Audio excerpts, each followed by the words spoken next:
The big debate is, does the archaeological record support the biblical narrative? Meaning, does what we find in the ground support the stories? You know, if we look at the period of time of the patriarchs, for instance, or the Exodus, from 3,800 to 3,000 years ago, there's no historians back then. There's no books you can look at, no photographs. You can't go to Wikipedia and look up Abraham, he's waving at you with his camel. People don't realize that the first historian in the West was Herodotus. He wrote in the 5th century, 1,300 years after Abraham. The only thing we can use to basically verify the biblical narrative is the archaeological record. But based on everything I've said, the number one attack against the Bible based on archaeology has been lack of evidence. Any lawyer would tell you in legalese that lack of evidence is no evidence of lack. In the land of Israel, when, let's say, if we take 100% of the land as an archaeological site, maybe 1% has been excavated. To come to conclusions about what archaeology does or doesn't say about the Bible based on what you haven't found is extremely dangerous. But I can also say that the more we dig, the more we find that does actually support the Bible. We're now uncovering that some of the most amazing stories in the Bible, like the Exodus narrative, which has always been, where's the proof? There's actually a tremendous amount of information out there. And most interestingly enough, is dealing with someone I met a number of years ago, whose name is Brad Sparks. He's done more research on this topic of the Exodus than I think anyone else in human history. And he's found incredible stuff, direct evidence on the walls of the Valley of the Kings in Egypt, showing graphic depictions, these are by the Egyptians, on these tombs, of the splitting of the sea and the Jews crossing and the water coming over. And when I first saw it, I didn't believe it. It was like just too good to be true. And when I looked into it, it is true. It's right there. It's always been there and no one's ever seen it. So here's people saying, there's no proof, it's such an amazing story, how come we don't find anything about it? And boom, there's always been something about it, we just never saw it. Most people are just ignoring it. יש פפירוס בהיידן שנתגלה ב-1888 ובו מתוארים 10 המכות שהיו במצרים על ידי כתב עיתונאי מצרי מלפני 4,000 שנה לפי הזיהוי של הארכיאולוגים המומחים. הפפירוס מכיל את דבריו של סופר מצרי בשם איפובר.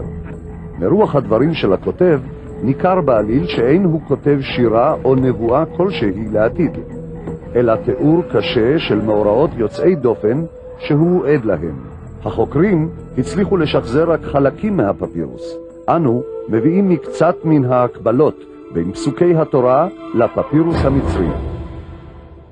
ספר שמות, ויהי הדם בכל ארץ מצרים.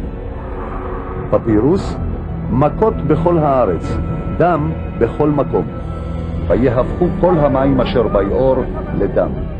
פפירוס, הנהר הוא דם.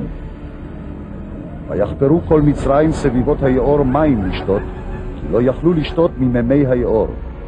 פפירוס, האנשים נרתעים מלטעום, בני אנוש וצמאים למים. ספר שמות, הנה יד אדוני הויה במקנך אשר בשדה, בסוסים, בחמורים, בגמלים, בבקר ובצאן, דבר כבד מאוד. פפירוס, כל החיות ליבם בוכה, הבקר גואה. ועתה, שלח העז את מקנך ואת כל אשר לך בשדה, כל האדם והבהמה אשר יימצא בשדה, ולא יאסף הביתה, וירד עליהם הברד ומתו.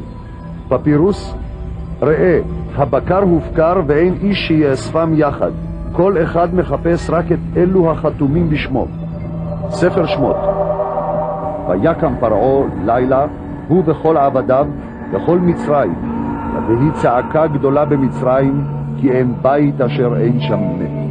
ויהי בחצי הלילה, ואדוני היכה כל בכור בארץ מצרים, מבכור פרעה היושב על כיסאו, עד בכור השבי אשר בבית הבור, וכל בכור בהמה. פפירוס, אמנם כן, בני הנסיכים הושלחו לעבר הקירות, בתי הסוהר חרבו, הייתה צעקה גדולה במצרים. הנחמה נשמעת בכל הארץ, מעורבת בקינות. ונמצא הצילום של הפפירוס פה אצלנו, שזה מעיד הוכחה שאין כמותה, נוסח שדומה למה שנכתב בתורה לאחר מכן.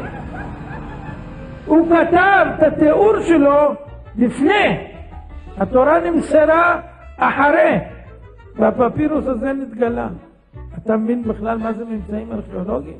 יש חוברת שלמה שתוכל להשיג אותה בארגון ערכים, ששם מביאים לך שכל ממצאי הארכיאולוגיה לא מכחישים, הפוך, מאמתים את כל מה שעבר על העם היהודי. 60 years later, he returned to utter the unforgettable cry, "Let my people go." 10 times Pharaoh said no to Moses, and 10 times God struck Egypt with catastrophic plagues, ultimately killing all Egyptian firstborn males. Finally, Pharaoh let the Israelites go, but then changed his mind and pursued Moses and his followers to the edge of the sea. It looked like the Israelites were trapped. But then the impossible happened. The sea parted, and the Israelites crossed to safety. Moses now led his followers to Mount Sinai, where they received the 10 Commandments, the sacred laws they would take with them to the Promised Land. Most scholars believe the story is a myth. So even when the evidence is staring them in the face, they ignore it. The most dramatic example of this took place in 1947 when archaeologist Henri Chevrier found pieces of a broken stone monument, or stela, dating to a pharaoh named Ahmose, around 1500 before the Common Era, or BCE. Incredibly, the Ahmose stela is covered in hieroglyphic inscriptions that mirror the biblical tale. Today, it lies abandoned in the basement of the Cairo Museum, and all our attempts to get access to it were unsuccessful. So using Chevrier's published description, we reconstructed the stela and got one of the world's leading Egyptologists to comment on it. We have this very interesting stela, which is dated to the reign of Ahmose. It records a tremendous catastrophe that happened to Egypt. We're not quite clear what it was, but it involved rain and thunder and lightning and such a storm that rarely happens in Northeast Africa. I mean, that's a dry area. It sounds peculiar to me that the biblical tradition preserves the memory of plagues, which involve climatic cataclysms. And here we have, from the very time, this curious stela. This curious stela may in fact hold the key to the Exodus enigma. Let's take a closer look. The Bible says that at the time of the Exodus, there was a great storm. Ahmose's stela also talks of a great storm. The Bible says darkness descended on Egypt. The stela says that Egypt was enveloped in darkness. The stela then says something very peculiar. Though the Egyptians worshipped many gods, on this stela it is written that the storm and the darkness happened when God, in the singular, manifested his power.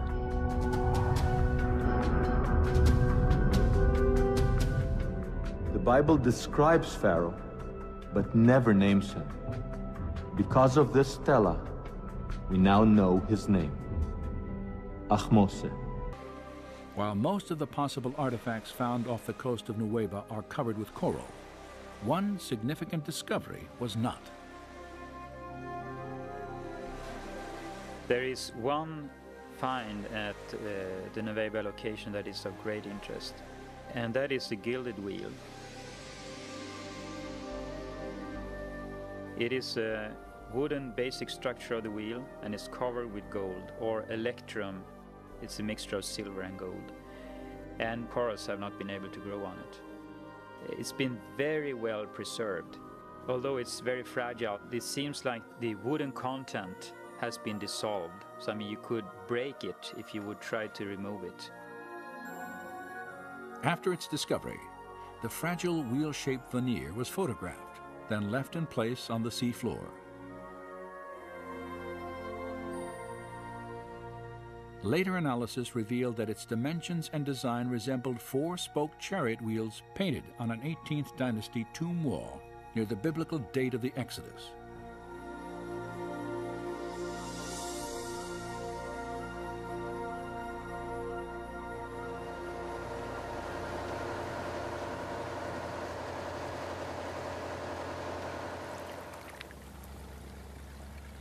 After reviewing photographic evidence and making several dives of his own, Moeller concluded that a more systematic investigation of the Nueva seafloor was warranted. He realized that the limited diving time afforded by scuba equipment would never allow an extensive search of the area. A higher level of technology was necessary, and in the spring of 2000, the Discovery Media team lowered a robotic camera into these waters for the first time.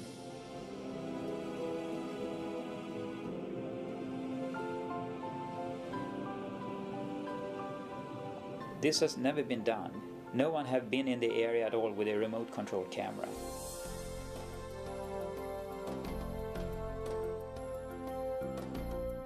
Controlled from the ship, the camera was maneuvered across the seafloor, transmitting video images for study and evaluation.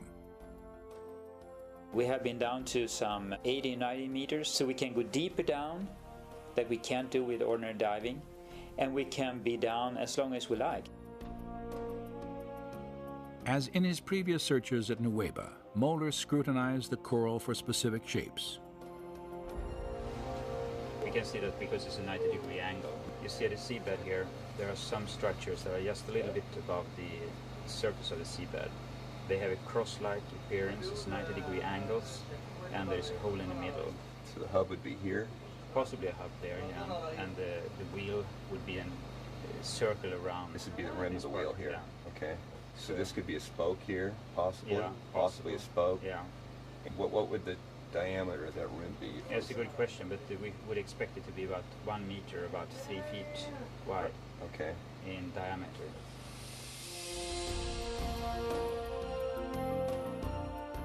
The robotic camera's survey revealed many shapes and objects familiar to Moeller, including coral formations with right angles, arches, discs, and straight shafts fused into larger masses that had the appearance of twisted wreckage. Now, when we have been able to go back and forth with the remote control camera, we can repeatedly see that these strange structures we are looking for are there. Not at one place, but you see them again and again and again. And this could be the outer rim of a wheel going around like The abundance of these unusual coral structures was even more apparent when tapes of the expedition were carefully scrutinized during the months following the search at Nueva. Perhaps have a wheel here, standing on the seabed. When you sit and look at these films that has been taken by the remote camera, you see all these strange artifacts or coral growth on some artifacts or structures that appear repeatedly, time after time, at different locations at this spot. And you can sit there and think, well, what is this? This doesn't look like normal coral growth. And it is amazing to see that so many things and such large areas down there that are like a man-made structure.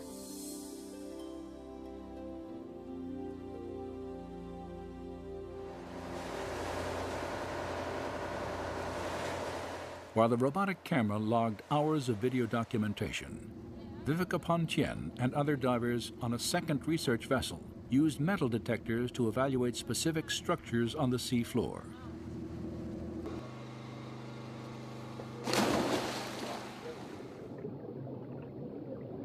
Pontien and her colleagues realized that the wheels of many Egyptian chariots were often reinforced with bronze. They hoped to find evidence of the metal encrusted in coral.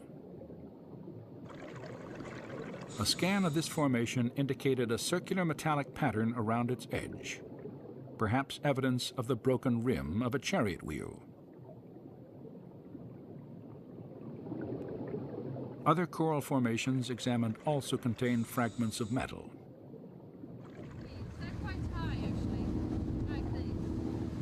Vivica Pontien's interest in this research was heightened by a discovery she had made 3 years earlier, 8 miles due east of the Nueva Peninsula.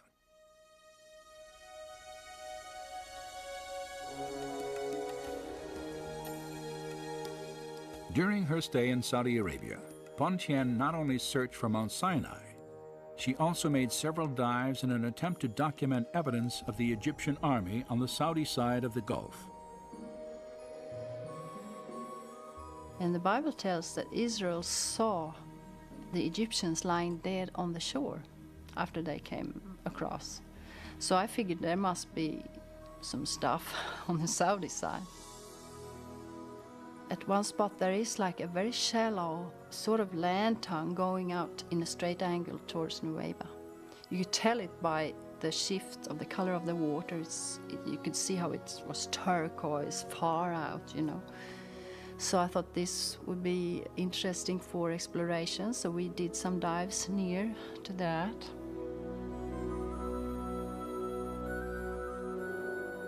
The scattered, irregular coral formations on the Saudi side of Aqaba resemble those previously found off the Nueva Peninsula.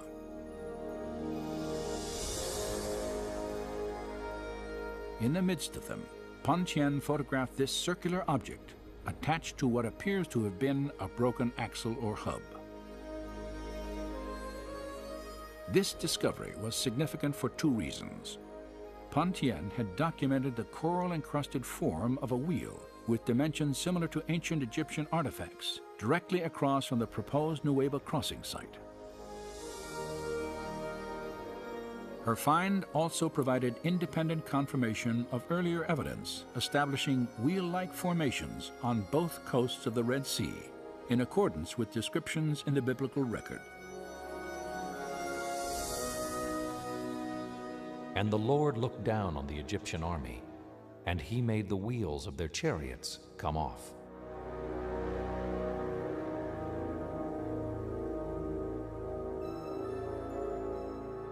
A common question is, why didn't you bring up artifacts? And there are several answers to that. The best thing to do when you find something is just to keep it in position.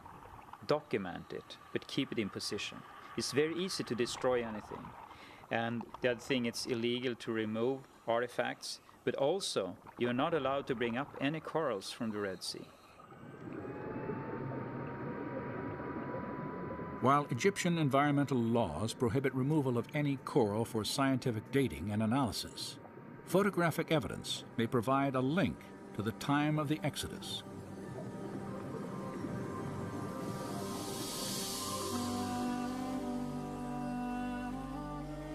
Scholars have recognized that the design of the chariot wheel can be used to identify specific periods in Egyptian history.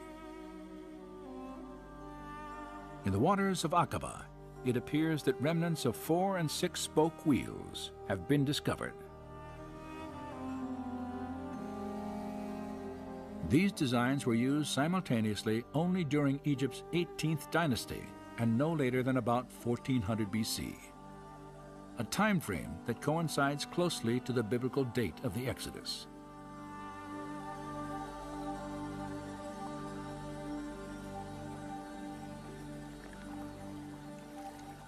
The discoveries made between Nueva Beach and Saudi Arabia have been fascinating, but they also raise some obvious questions.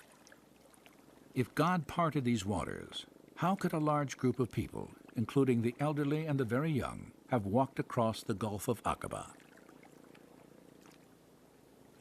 And since we know that the Gulf of Aqaba is terribly deep, because there is a very deep section in the crust of the earth that goes from the Dead Sea through Gulf of Aqaba, down through the main part of the Red Sea and down into Ethiopia, and it's called the Rift Valley there. The imposing terrain of the Great Rift Valley is evident in the towering mountains that line the Aqaba coast.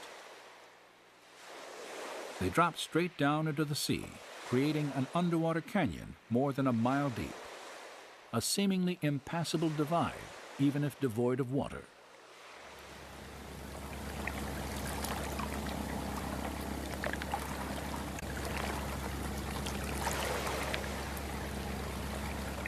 While surveying the subsurface topography of the Nueva crossing site, evidence was uncovered that could help explain how Israel walked from one coast to the other.